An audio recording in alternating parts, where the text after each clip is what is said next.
What did she say? It was a Saturday afternoon and we had company. Jenny and her husband Trev had been our friends since we moved to Houston.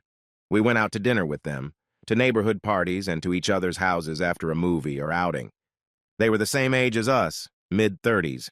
All of us college graduates dealing with college debt, careers, and occasional separations due to Trev and my wife Debbie's business travels. Deb was getting ready for one of them, and Trev had just left our house for the airport to head to the West Coast, which was his territory. It was our way of life. They traveled and we kept the home fires burning.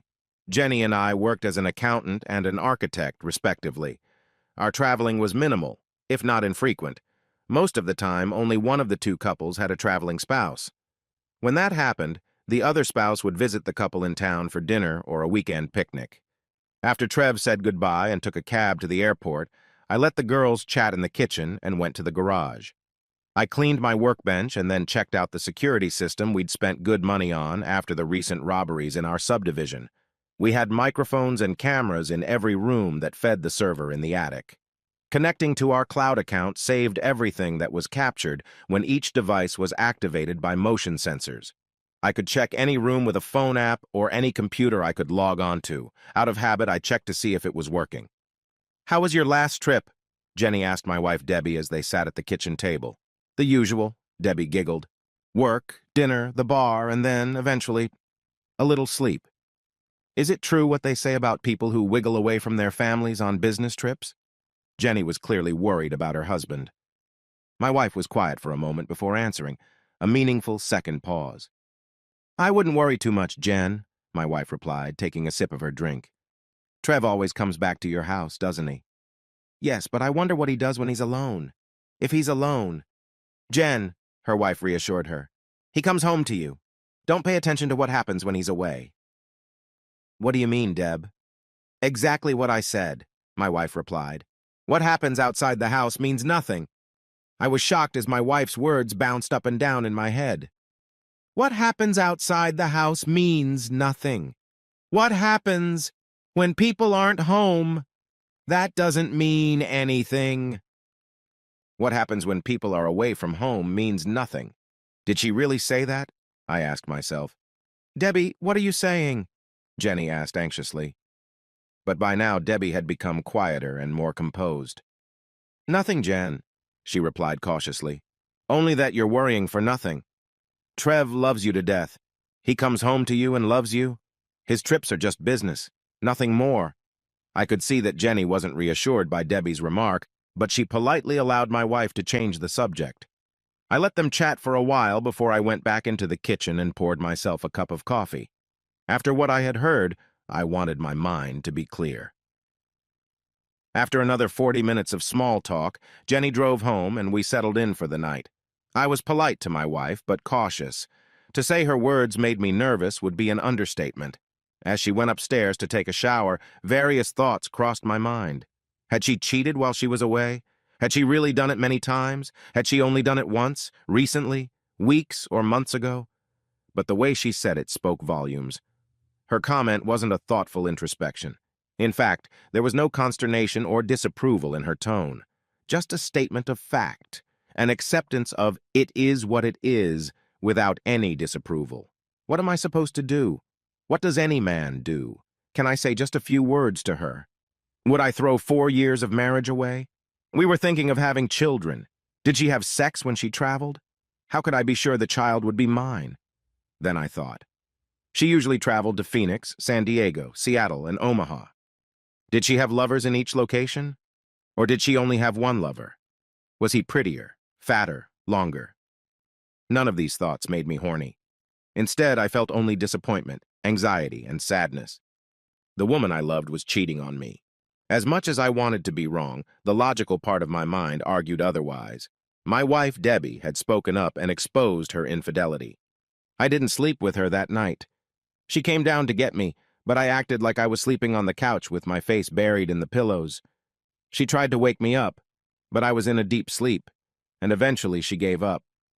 Not caring to turn around to face her, I stayed in that position until I fell into a restless sleep until morning. The first thing I smelled when I started to wake up was the smell of coffee and the sound of footsteps in sandals in the kitchen. I opened one eye and saw a cup of coffee on the table. Anxious, I said nothing and didn't move from my seat. But I realized I was only delaying the inevitable. When I opened my eyes, Debbie was standing beside the couch, wearing only sandals and a robe. Her blonde hair fell over her right shoulder as she looked at me thoughtfully. I glanced over and stood up, ignoring the coffee. She threw a worried look at me as I silently walked past. Locking the bathroom door, I started brushing my teeth. Creaking noises from behind the door told me she was standing outside, but then they fell silent. We hadn't said a word to each other all morning. I was glad because I wasn't ready to talk to her. I wasn't afraid to face her. If anything, I was looking forward to it, but I had to know for sure first. I needed information. That was my nature. I never took a single step without knowing the score. Grabbing my laptop, I settled into the study in the corner of our living room. It was a desk that faced the living room from the corner, and I could work so she couldn't see the screen. Debbie passed by from the bedroom to the kitchen a few times, but kept her distance from me. The silence made me angry. Why didn't she ask me what was wrong? Was this part of her game? Calming down, I focused on finding private investigators in the cities she traveled to. After filling out forms and writing descriptions of what I needed to do, I used my personal credit card to hire 4 detective agencies to investigate. "Are you hungry?" she finally asked around 2 in the afternoon. I didn't want to eat with her. "No," I replied, and pretended to be busy. She watched me from the kitchen, trying to figure out what was wrong with me, but I didn't feel like looking back. Any wife who had nothing to hide would have wondered why her husband had turned his back on her. Any wife who had nothing to worry about. "Maybe we should go out," I said suddenly and stood up, reaching for my wallet, cell phone, and car keys. She looked surprised for a few seconds, then nodded and reached for her purse. She already had her cell phone in her hand, the same phone she held all the time. Debbie never let the phone out of her sight, and it was password protected. As we headed for the door, I let her pass and stared at the beautiful and young figure. A figure that, until last night, I thought of as my body. We always took my car when we went out together, so she moved to the passenger seat, waiting for me to open the door like I always did. Given recent events, it was the last thing I wanted to do. But I forced myself to. Whatever happened before she left on Tuesday, I had to make sure she didn't suspect anything. I thought I might have already messed it up. "I'm sorry about today," I said. "I think I made a mistake on the project work and need to do some quick talking and corrections when I come in on Monday." "Oh," she exclaimed with relief, then caught herself and made a concerned look. "Johnson's project?" She asked about the house I finished 3 weeks ago. So much for her attention during our conversations. "No," I replied. "Something to do with a future project. I'll do new drawings this week and correct my mistake. Everything should be fine. I just hate making mistakes." "You're being too hard on yourself," she replied more calmly when I gave her the expected explanation. "Everyone makes mistakes." I almost said, "That's for sure," but held back. We chatted about trivia and then about bills. Mentally, I was thinking about how to cope with where to go to bed. There was no way I was going to get away with falling asleep on the couch again. When we got home, I showered and went to bed with my tablet to read. But I think I stared at the same page for a full 30 minutes while Debbie showered and came out of the bathroom. She put her robe back on. This she did when she was naked under it and meant sex. We had sex. I thought back to the last time we made love. The last time she was in love with me. She was lying next to me in her robe, but I kept reading, or pretending to read. Putting her hand on my thigh, she moved closer. "Are you mad at me?" she finally said. I didn't answer, but turned to study her face. I wanted to see if she would give me a sign. "I found your pills in the bathroom. You're taking them again." She froze at my statement. "Yes, I know," she replied. "I'm really sorry about that. I thought we'd wait a few months." I nodded, not wanting to make a fuss. "No problem," I replied. "You're out of your mind." But it wasn't concern, it was more of a statement or annoyance. "No," I replied. "I don't want a baby right now either." "With you," I didn't say, but I thought. She was silent for a few seconds, then removed her hand as I lay still. After a few minutes, she turned away from me and turned off the light on her side. I could hear her breathing and finally cried softly. It was all I could bear. I stood up, taking the clipboard with me, and walked out of the room. Carson. I heard her words, but I closed the door and went back to the couch. The next morning when I got up, she was already awake and dressed. It was 6 in the morning and time for my morning run. She was already dressed for work. I made you coffee, she said, and was about to say something, but stopped. I guess she had already realized I was mad at her. When did you find out about the pills? She asked. I wanted to say just yesterday, but I didn't want her to think it was recent. Last week, I lied, no longer caring that I was lying to her. And you didn't tell me? You didn't bother to ask me what I thought about it, I said. That's all. No problem, Deb, I replied. If you don't want a baby with me, then I don't want one. She wanted to say something, but I walked right past her. I'm late. I had to run. I needed solitude to clear my head. Running had always helped me focus and pull myself together. It started in junior high when I was in middle school and then high school, the army, and then college. Running always cured my absent-mindedness and insecurity as a young man, and then as a man, now a married man considering divorce. In the evening, she came home and cooked dinner. Out of politeness, I sat down next to her and ate. I barely finished my plate, but I tried to be polite. Can we talk about the baby when I get home from my trip? She asked. If you want, I answered. But all I could think about was what she'd said to Jenny. What happens outside the house means nothing. The next morning, she was waiting for me to wake up. She was dressed for traveling. Her travel bag was by the door along with her coat. Are you going to be okay while I'm gone? She asked. I'll survive, I replied. I always do. Carson, she said, I love you. I nodded politely. She saw the pain on my face, and I saw her wince. I think I heard a sob as she ran out the door, leaving me to stare at her as I heard the car start and drive away. Training. That day, I went to see a lawyer about the divorce. Since we had no children, all we had to do was divide all the property accumulated since the first day of our marriage. But adultery factored into the division of property. We didn't have a prenup, which I now realize was stupid. But if the investigators found something useful, I could end up getting most of it. But the lawyers will fight over it in court and drag the case out to get more fees. What a mess.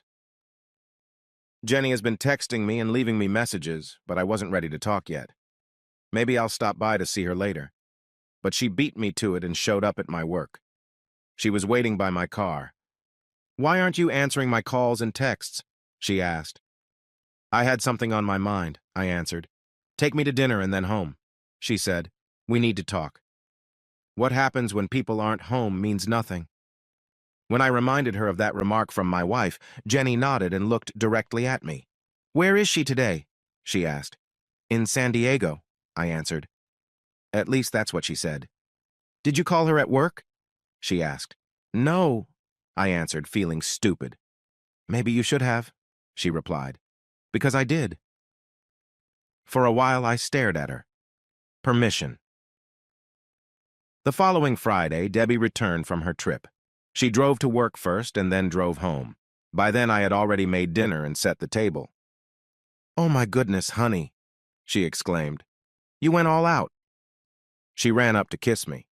It wasn't a tongue kiss, but it was the type of kiss a husband and wife usually give each other, even in public. I let her kiss me, and it was a quick kiss. There was no awkward moment to worry about. In that moment, I thought that this kiss and her warm hand touching my arm would be our last. Trev and Jen are on their way here for dinner, I said, checking the stuffed peppers in the oven. Trev and Jen? She asked in surprise. Are they coming? Tonight? I understood her predicament. I thought you and I... She stopped talking as I turned and gave her a polite, disarming smile.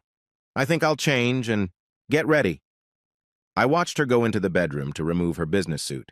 She had gone to her last meeting in Omaha that morning, then flew home and walked by her office before returning.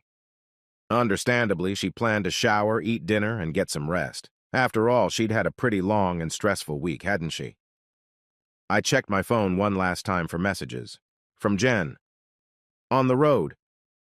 The email had been sent 5 minutes ago. At that moment, the upstairs shower turned off. If everything went right, Deb would be dressed soon, just in time for our guests. They're on their way, I called out to her, but there was no response. I could imagine why. Seeing them was the last thing she wanted. She came downstairs in jeans and a white tank top. The straps of her pink bra were visible underneath. She wore flip-flops like we both did when we vacationed at home. Smiling nervously at me, she stepped closer and put her hand on my shoulder. "What can I do for you?" she asked. "I have some wine chilling in the fridge," I answered, checking the stuffed peppers again. "These will be ready in 15 minutes tops." "It smells good," she said. "What's that on the pot?" "Orzo pasta," I replied. She had a sad look on her face as she nodded at my choice for dinner. It was a dish I had made for her on our last anniversary, after we had discovered Greek food on a trip to Europe. Memories of those days of our honeymoon saddened me, but this evening had to happen, and this was part of it. The table was set for 4, 2 on each side. She glimpsed him, then pulled a bottle of Zinfandel out of the fridge, opened it, and inhaled. "Can I ask?" she said before the doorbell rang. "I'll get it," I said, and left her in the kitchen. I whispered to myself, "Showtime." I opened the door to our friends, standing next to me. He looked a little anxious, nervous, but she gave me an understanding smile and then leaned over to kiss me right on the lips in front of him. "Hello, stud," she said, pulling away and walking past me. I could tell that Trev wasn't surprised by our public display of affection. "Hi, Trev," I said with a smile. No, I didn't grin. "Come on in." "Carson," he replied, stepping inside. Jen and Debbie were already chatting in the kitchen when we walked in. For the first time in a long time, I noticed Trevor as he looked around the room. His gaze darted from Jenny to Deb and back to me. He looked like a man trying to figure out what was going on. "We're having a European dinner sitting down," I announced. "Jen is sitting with me, and Deb is sitting with Trev." Trevor and my wife gave me a quick glance and turned away as Jen giggled. "I think I like this. A European-themed evening from eating to sitting. What else do Europeans do?" she asked, raising an eyebrow. But Trev and Debbie didn't say anything back, sitting next to each other. I could tell they were on edge because Jen just kept talking to them, being herself. Inside, I wanted to laugh. "Europeans share a lot more than just seats at the table," I replied with a smirk to Jen, who smirked back and then laughed. "They trade spouses or have open marriages." "Interesting," Jen said. "What would you think of that, Trev?" He tensed. "I wouldn't like it," he replied. My wife flinched for a second, and then looked away. "I don't know, Trev," Jen replied. "Maybe the Europeans have something about it." Once again, my wife and Trev just looked at us and gave us a furtive glance. After serving the food, I offered everyone a glass of wine, and didn't give the two sitting across from us a chance to refuse. I simply filled their glasses. They would need them soon. As we ate, Jen appreciated the choice of dish and how well it was prepared. Deb and Trevor politely agreed. You could tell they were being gracious, but they were both anxious. "How was your trip, Trev?" I asked as we ate. Both he and my wife stopped eating at the same time. It would have been funny if it wasn't sad to see. The pain of the realization was hurting more and more with each passing minute. Only Jen's hand on my thigh calmed me down. It wasn't a sexual touch, but soothing and caring. "It's all the same," he said. "Meet the customers and our representatives in the region, then go to the next town and do it again." "You, Deb?" Jenny asked. "Same as Trev," she replied. "We both do much of the same work, but for different companies and clients." By this time, they were both picking at their food. Again, it was funny, if not sad. I tried to ignore it and filled their glasses again. When we finished, meaning we stopped eating because both my wife and Trev had lost their appetites, Jen and I picked up our plates. Debbie offered to help, but I stopped her. "You and Trev just got back from your trip. Go sit in the living room and we'll be there in a few minutes." "Okay," she said with a startled look and a fake smile. Despite the tension, Trev wanted to say something to his wife, but she left to go to the bathroom. I watched them walk into the living room, casting questioning glances at each other. They might have been whispering, but I couldn't make out what they were talking about. But I could imagine. They were worried. When Jen returned, she and I joined them. "So you guys aren't interested in an open European marriage?" I said with a smirk. Jen joined me, laughing. Debbie and Trev only giggled nervously, as if it was a joke. "That's too bad," Jenny added, teasing me. "They're such prudes. How about we watch something I came across this week? I think you'll like it. Is it a chick flick movie? Jen asked with feigned enthusiasm. It has both male and female aspects to it, I replied, turning the TV on the wall and going to the file I had saved on my hard drive. The first scene showed street scenes from a city with lots of sunlight and the coast. Then it turned around to show the naval base as the car drove north and stopped behind a cab, stopped in front of a hotel. Trev hesitated a bit, but Debbie recognized the hotel just before the video showed first Trev, and then her getting out of the cab and entering the hotel hand in hand. By this time, the shock was reflected on their faces. The camera followed them as they checked in and then walked to the elevator with their luggage and each other. They held hands again, and as the elevator door closed, they leaned in for a kiss. "Carson, can you stop?" Trevor said, but Jen stopped him coldly. "Shut up and watch," she said in a cold voice. "Both of you." When I turned to look at my wife, her face reflected panic and shame. I saw her lips quiver as she tried to look away from the screen. After that, the scene changed to the inside of a hotel room. And yes, our stars gave a show. Deb and Trev were both naked, and she was on her knees. When I turned to look at my crying wife, I couldn't help myself. "And here I thought you were going to cheat with your big buddy," I said. "Fuck you, Carson." Finally, Trev spoke up. But he didn't say anything when Jen slapped him and gave him a hard stare. "And finally," I said, narrating the show as if watching a nature show, "the cheater lies on the bed, spread out, waiting for the cheater to enter her with his average penis." The scene now consisted of Trav between my wife's legs. I then turned up the sound. "Yes, take me like this," said my dear wife. Trev just grunted. The video sped up to show them later when they got their second wind before he went to the bathroom. "That was good," Trev said there. "Does he give it to you that good?" "Sometimes," my wife replied as her mood changed. "I told you not to mention Carson when we do this." "Why wouldn't I? Bad conscience?" he said, coming back into the room. "I just don't want to talk about him." "You're killing the mood, Trev," she replied. After that, they lay on the bed, and the video went on for almost an hour. Both of them took a nap. Deb was the first to wake up and lay there, turning away from Trevor. Then he woke up and reached for her. She didn't resist and let him roll her over onto her stomach as he placed a pillow under her hips. She handed him a tube of lube, which he took. Jen, who had seen the video before, looked at her husband with cold, hard eyes. He was angry, but resigned to seeing evidence of his betrayal to his wife. For her part, my wife stopped watching and sobbed quietly into her hands. The next scene was of Trevor going in and out of my wife several times. Shortly after that, they fell asleep. The video stopped for a second and moved to the next morning when they slept together again and then took a shower before separating. They were both in San Diego. At that moment, the screen went blank, and I stopped it. Trevor stared at me angrily as Jen got up and came over to sit next to me. "Well," she said, "that was pretty. Enlightening, wasn't it?" Debbie finally looked at me. "How did you find out?" was all she asked. I turned the screen back on as I expected. She and Jen were talking in our kitchen last week. Jen: "Is it true what they say about people on business trips having sex?" Deb: "I wouldn't worry too much, Jen. Trev always comes over to your house, doesn't he?" Jen: "Yeah, but I wonder what he does when he's alone. If he's alone." Deb: "Jen, he comes home to you. Don't pay attention to what happens when he's gone." Jen: "What do you mean, Deb?" Deb: "Exactly what I said. What happens when people aren't home means nothing. What happens outside the house means nothing. What happens outside the house means nothing. What happens when people are out of the house means nothing." For good measure, I replayed that last sentence 3 times for them. "That's what happened, Deb," I said. "That's what gave you away. It made me think you were cheating on me. I didn't know with whom, but then I knew it was you."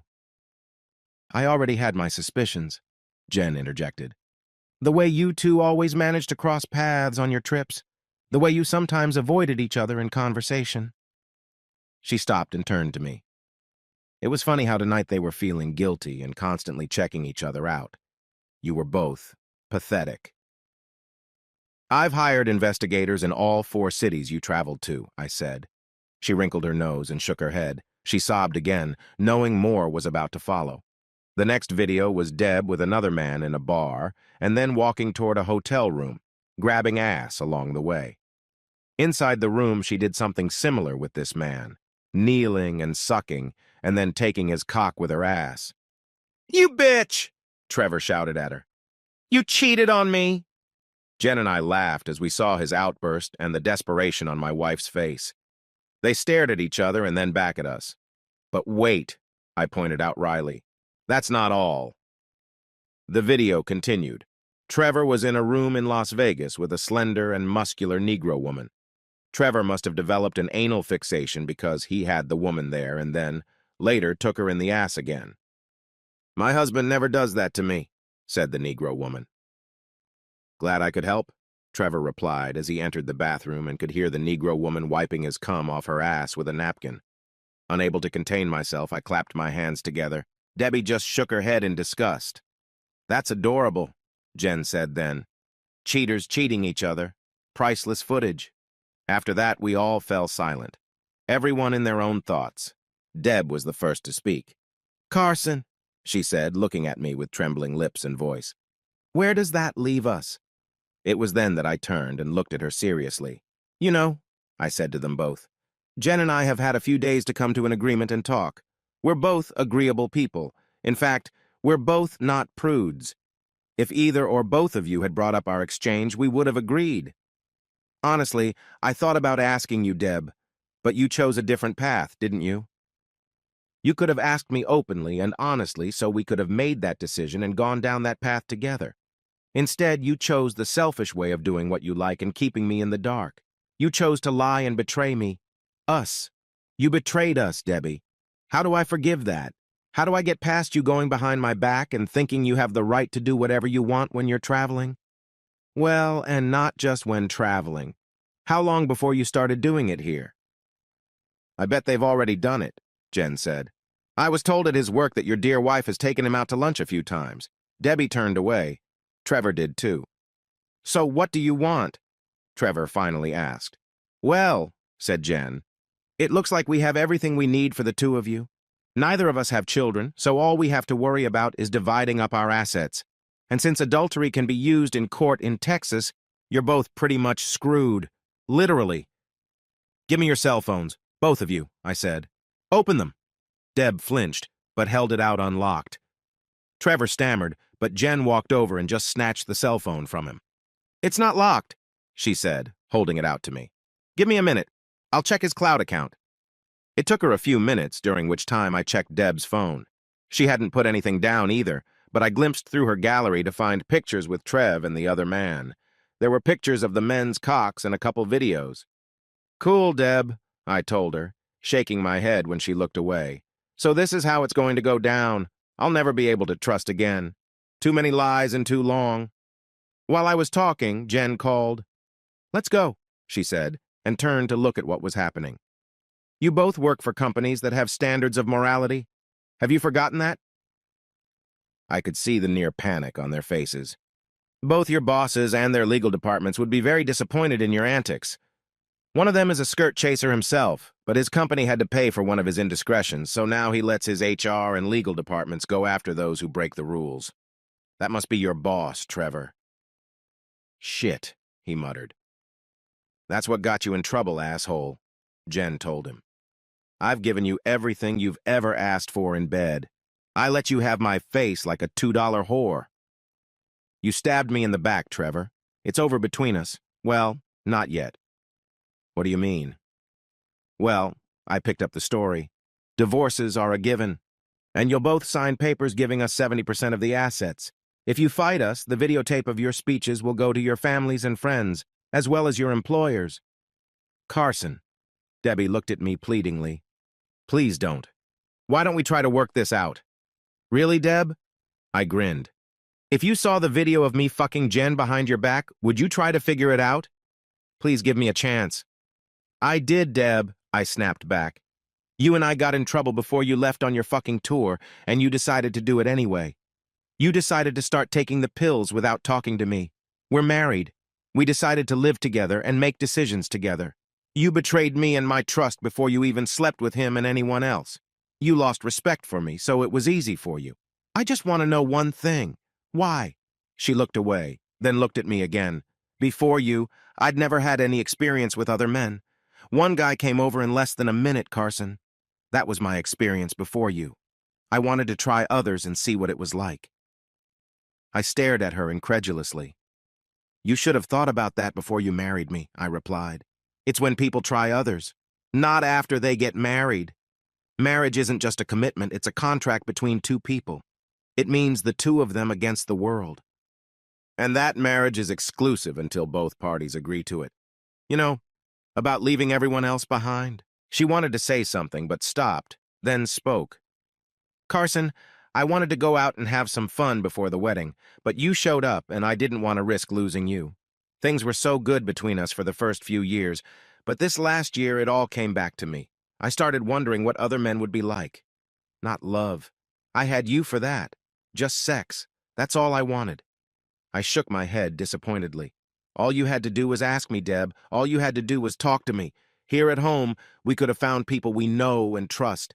Hell, I would have let you fuck that asshole if we had all decided to do it together since we were all friends.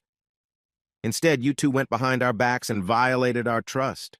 Debbie, along with trust and love comes respect. You lost all respect for me to go behind my back. We could have worked this out together, but you chose to do it without me. Jen nodded along with me in agreement. That goes for you too, Trev, she said, especially after the way we talked.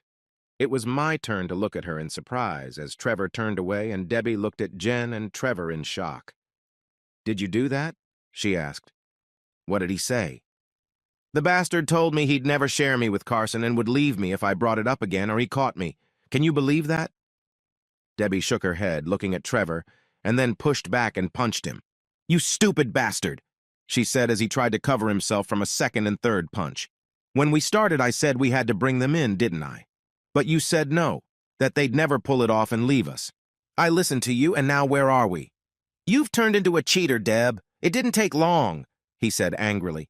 And after me, you started sleeping with other people. So don't act like a saint to me. I remember our first kiss at Christmas last year. You let me kiss you for a minute or two when Jen was in the bathroom and Carson went out to the car.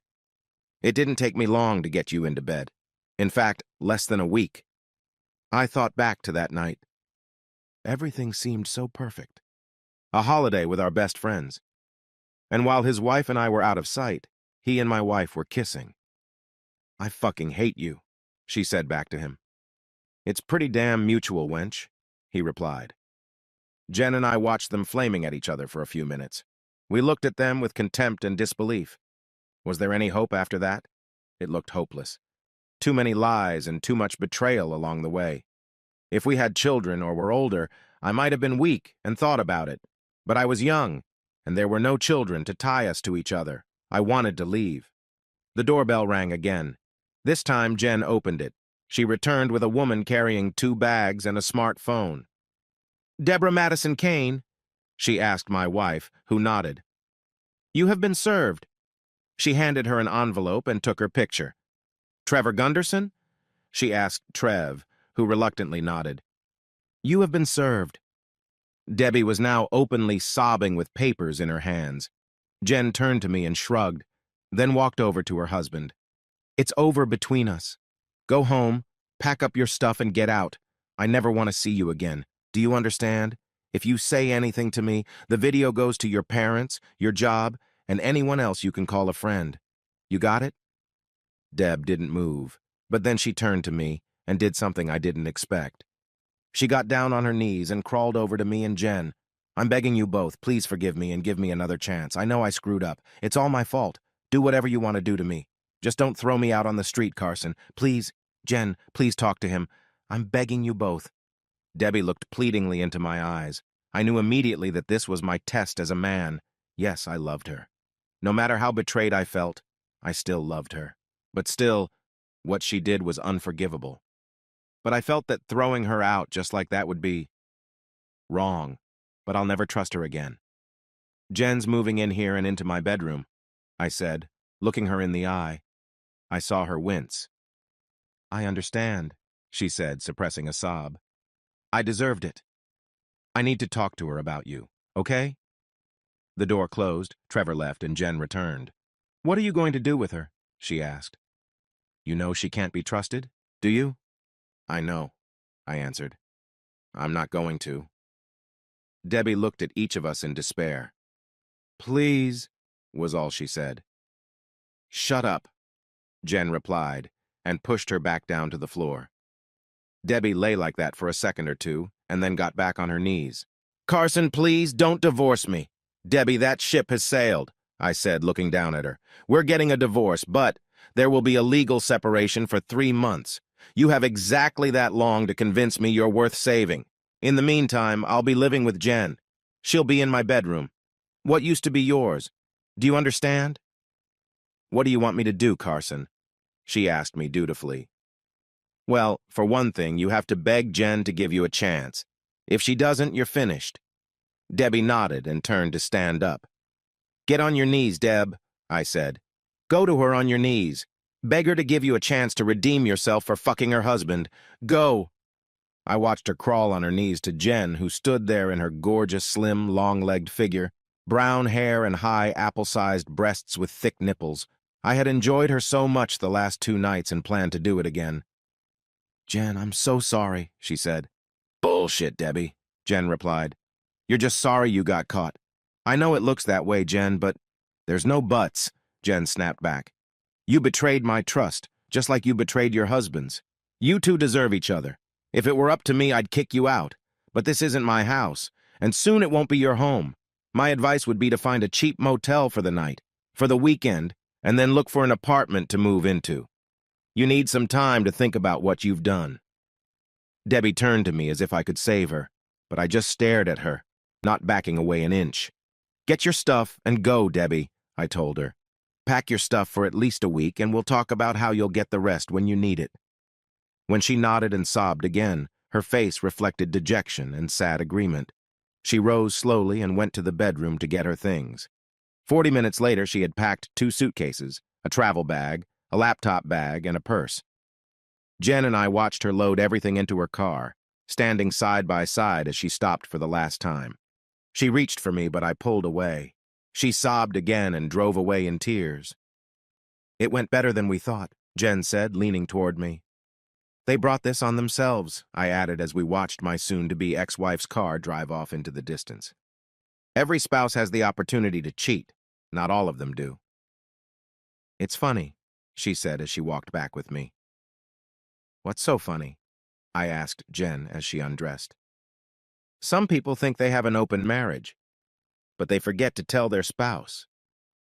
As she pulled off my pants and boxers, I felt her hand grab my boyfriend, who until last week had belonged to Debbie. Do you want an open relationship? She asked when I pulled away. It's too much like dating other people, I replied. Do you need that? I just need a change every once in a while, Carson. It's been a while since I've tried some variety. Then I might need another girl sometimes, I replied. Deal, she said, panting. Now take me. 3 months later, the divorce took place. Both Jen and I got the 70% I asked for.